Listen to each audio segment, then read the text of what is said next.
जनता।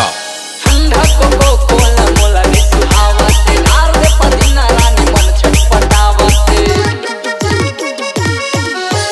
ठंडा कोको कोला मोला रे सुहावते गार दे पदीना रानी मन छटपटावते। यूरा धधकाते मारी धड़कते, यूरा धधकाते मारी धड़कते। टूटा था भारी वो पसीना मुल्क याद चंदा रे तोर IPS